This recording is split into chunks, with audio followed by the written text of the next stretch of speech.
প্রকৃতি আমাদের শ্রেষ্ঠ শিক্ষক।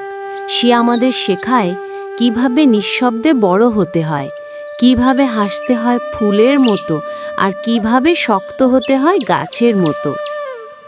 সবচেয়ে শান্তিময় অনুভূতি আসে প্রকৃতির কোলে।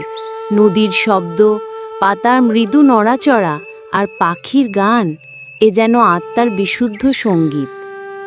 প্রকৃতি কোনো কৃত্রিমতা চায় না, তার সৌন্দর্য সহজ, নির্মল ও সত্যিকারের। যেখানে প্রকৃতি আছে সেখানে জীবনের নতুন আশাও আছে। পাহাড়, বন, নদী সব কিছু যেন বলে যায়, আবার শুরু করা যায়। প্রকৃতি শুধু চোখে দেখার বিষয় নয়, হৃদয় দিয়ে অনুভব করার ব্যাপার।